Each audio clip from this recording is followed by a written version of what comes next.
पिछले लेक्चर में हमने वस्तुओं की दो प्रकार की गतियों के बारे में पढ़ा था। पहली गति थी एक समान गति और दूसरी गति थी असमान गति। एक समान गति की डेफिनेशन में हमने देखा कि जब कोई वस्तु समान समय अंतराल में समान दूरी तय करती हो तो उसकी गति को एक समान गति बोला जाता है, और यदि कोई वस्तु समान समय अंतराल में असमान दूरी तय करे तो उसकी गति को असमान गति बोला जाता है। तो ये जो एक समान गति होती है, इस एक समान गति में समान समय अंतराल में वस्तु समान दूरी तय करती है और उसका जो वेग होता है, मतलब वस्तु का जो वेग होता है, उसे एक समान वेग बोला जाता है। अब यदि हम मान लें कि कोई एक वस्तु है और वो एक सरल रेखा में गति कर रही है और उसकी जो गति है वो कैसी गति है, यदि हम मान ले उसकी गति एक समान गति है, तब वस्तु की गति को कहा जाएगा एक समान ऋजु रेखीय गति।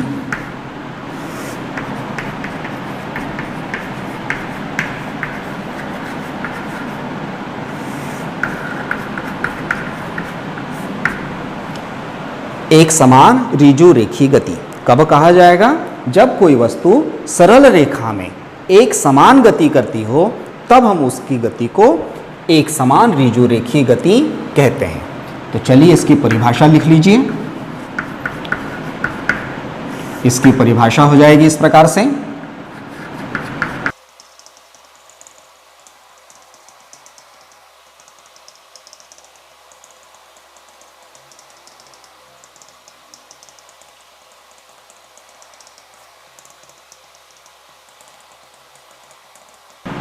ये डेफिनेशन हो गई एक समान ऋजु रेखीय गति की। जब कोई वस्तु एक सरल रेखा में एक समान गति करे तो वस्तु की गति को एक समान ऋजु रेखीय गति कहते हैं। आइए अब इसकी विशेषताएं देखें। ऋजु रेखीय गति में कुछ विशेषताएं होती है। अब ये विशेषताएं कौन कौन सी है देखें। पहली इसकी विशेषता है कि मार्ग के प्रत्येक बिंदु पर वस्तु का औसत वेग और तात्क्षणिक वेग ये दोनों एक समान होते हैं, उसमें कोई परिवर्तन नहीं होता। फिर दूसरी विशेषता है कि मार्ग के प्रत्येक बिंदु पर वस्तु का वेग एक समान बना रहता है, मतलब उसमें किसी भी प्रकार का परिवर्तन नहीं होता।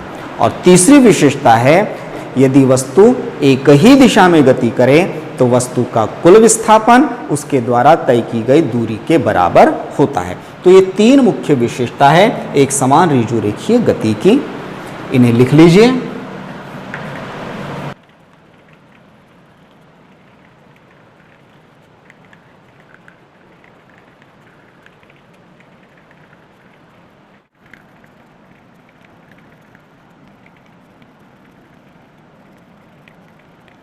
तो ये तीन विशेषताएं एक समान ऋजु रेखीय गति में पाई जाती है। पहली, मार्ग के प्रत्येक बिंदु पर वस्तु का औसत वेग और तात्क्षणिक वेग एक समान होता है। फिर दूसरा, मार्ग के प्रत्येक बिंदु पर वस्तु का वेग एक समान बना रहता है, उसमें कोई परिवर्तन नहीं होता। और तीसरा है यदि वस्तु एक ही दिशा में गति करे तो उसका जो विस्थापन होगा वो वस्तु द्वारा तय की गई दूरी के बराबर होता है। तो ये था एक समान गति के कारण एक समान ऋजु रेखीय गति। अब यदि कोई वस्तु सरल रेखा में असमान गति करे, यदि कोई वस्तु एक सरल रेखा में असमान गति करे तब हम इस गति को असमान ऋजु रेखीय गति कहते हैं। तो चलिए अब इसके बारे में पढ़ते हैं। असमान गति की डेफिनेशन में हमने पढ़ा था कि जब कोई वस्तु समान समय अंतराल में असमान दूरी तय करती हो तो इस गति को असमान गति कहा जाता है। ये जो असमान गति होती है इसमें वस्तु का वेग परिवर्तित होते रहता है, वस्तु का वेग एक जैसा नहीं रहता।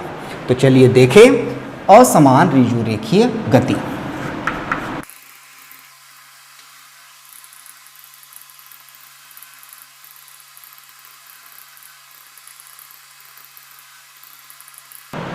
डेफिनेशन हो गई।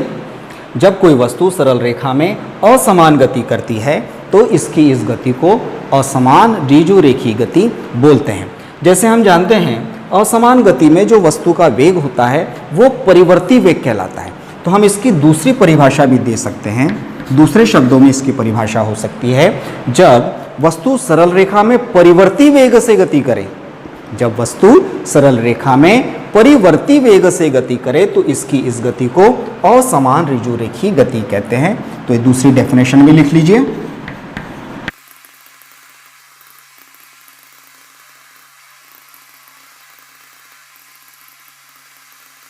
तो ये दूसरी डेफिनेशन हो गई, जब कोई वस्तु सरल रेखा में परिवर्ती वेग से गति करती है तो उसकी इस गति को असमान ऋजु रेखीय गति कहा जाता है।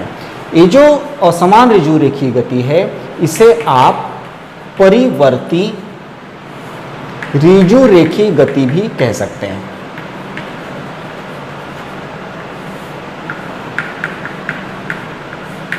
परिवर्ती ऋजु रेखीय गति, क्योंकि इसमें वस्तु का जो वेग होता है वो परिवर्ती वेग होता है। तो जब कोई वस्तु सरल रेखा में परिवर्ती वेग से गति करती है तो वस्तु की गति को असमान ऋजु रेखीय गति या फिर परिवर्ती ऋजु रेखीय गति भी कहते हैं। अब इसका उदाहरण देखें। इसका उदाहरण हमको हमारे दैनिक जीवन में वाहनों की गति के रूप में मिल जाता है। हम जो वाहनों की गति देखते हैं वो कैसी होती है? वो एक जैसी नहीं होती। कभी वाहनों की गति तेज होती है तो कभी कम होती है। इसका कारण है वाहन का वेग कभी ज़्यादा हो जाता है तो कभी कम हो जाता है। तो वाहन का जो वेग है वो आपका परिवर्ती ऋजु रेखीय गति का उदाहरण है। तो हम उदाहरण लिख सकते हैं इसका, दैनिक जीवन में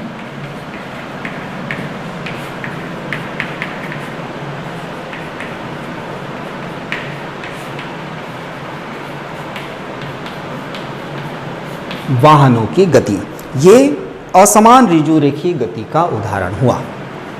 अब ये जो परिवर्ती ऋजु रेखीय गति है इस गति को त्वरित गति के नाम से भी जाना जाता है। क्या नाम आया? त्वरित गति। इसे हम त्वरित गति भी बोलते हैं। तो असमान ऋजु रेखीय गति या परिवर्ती ऋजु रेखीय गति या फिर त्वरित गति, ये तीनों शब्द एक ही बात को परिभाषित करते हैं। वस्तु सरल रेखा में गति कर रही है और उसकी गति असमान गति है, मतलब उसका वेग परिवर्तनशील वेग है। तो तीनों शब्द एक ही बात को परिभाषित करते हैं। अब जब हम कहते हैं कि कोई वस्तु त्वरित गति कर रही है तो इसका मतलब है उस वस्तु में त्वरण उत्पन्न हो गया है। जब कहा जाता है कि कोई वस्तु त्वरित गति कर रही है तो हम कहते हैं कि उस वस्तु की गति में त्वरण उत्पन्न हो गया है। अब देखते हैं ये त्वरण क्या है। त्वरण के बारे में आप पहले भी पढ़ चुके हैं। इसकी परिभाषा लिखें। त्वरण की परिभाषा आप पहले पढ़ चुके हैं कि वस्तु के वेग में परिवर्तन की जो दर होती है उसे ही त्वरण कहा जाता है।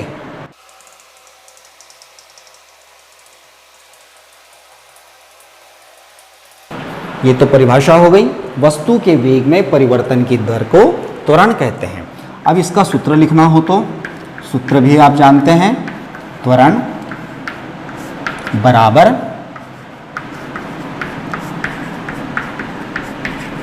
वेग में परिवर्तन बटा समय। ये त्वरण का सूत्र हुआ। त्वरण को स्मॉल a से प्रदर्शित किया जाता है।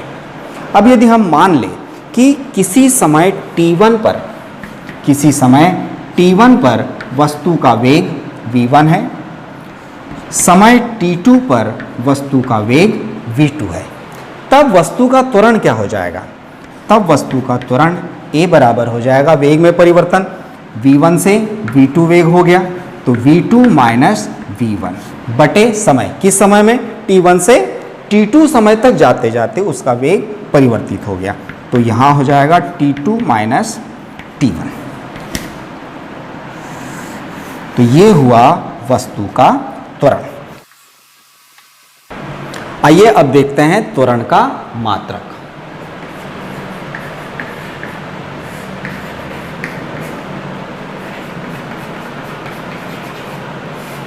मात्रक निकालना आप जानते हैं, सूत्र से हम किसी भी राशि का मात्रक निकाल सकते हैं।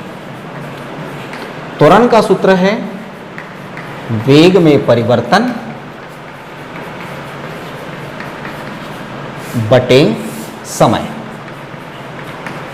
तो यदि हमें त्वरण का मात्रक बताना हो तो हम वेग का मात्रक बटे समय का मात्रक लिखेंगे। तो त्वरण का मात्रक हो जाएगा आपका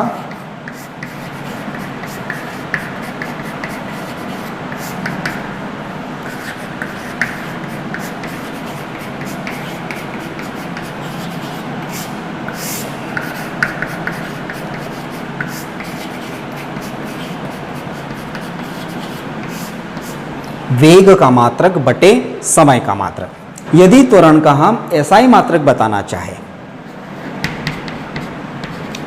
तो ये क्या हो जाएगा, ये हो जाएगा वेग का SI मात्रक। वेग का SI मात्रक क्या, मीटर प्रति सेकंड, फिर बटे समय का SI मात्रक सेकंड। तो यहाँ पर त्वरण का SI मात्रक हो जाता है, इस S को ऊपर लेकर चले जाएं तो ये हो जाएगा मीटर प्रति सेकंड वर्ग।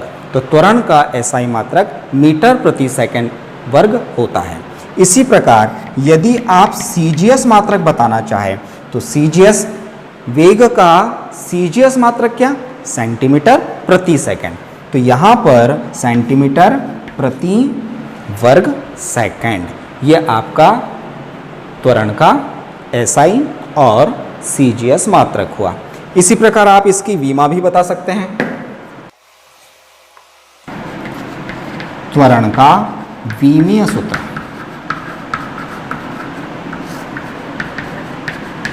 ये क्या हो जाएगा, वेग का विमीय सूत्र। वेग का विमीय सूत्र L t की घात ऋण 1 बटा समय का विमीय सूत्र t।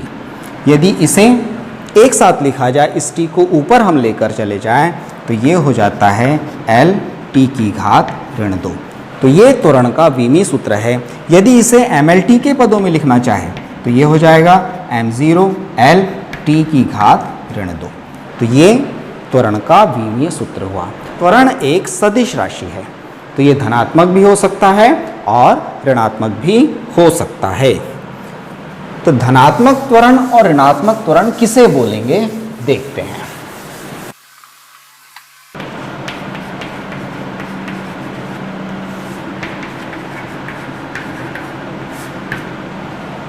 धनात्मक त्वरण कब कहलाएगा, जब वस्तु का वेग समय के साथ साथ बढ़ता चला जाएगा, तब कहा जाएगा त्वरण धनात्मक है।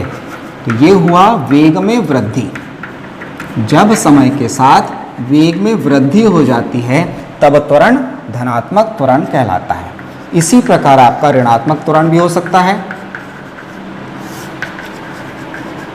ये कब होगा, जब वेग में कमी हो जाएगी। यदि समय के साथ वेग में कमी होती चली जाती है तब त्वरण को कहा जाता है ऋणात्मक त्वरण। और इस ऋणात्मक त्वरण को मंदन भी बोला जाता है, ये ध्यान रखिए। ऋणात्मक त्वरण ही मंदन के नाम से भी जाना जाता है। उदाहरण देखें, यदि कोई एक वस्तु है और ये वस्तु गुरुत्व के अधीन स्वतंत्रता पूर्वक नीचे की ओर गिरती है तो क्या होगा, तो वस्तु का वेग समय के साथ साथ धीरे धीरे बढ़ता चला जाता है। तो वस्तु का वेग बढ़ता चला जाएगा, इसलिए यहाँ पर होगा धनात्मक त्वरण।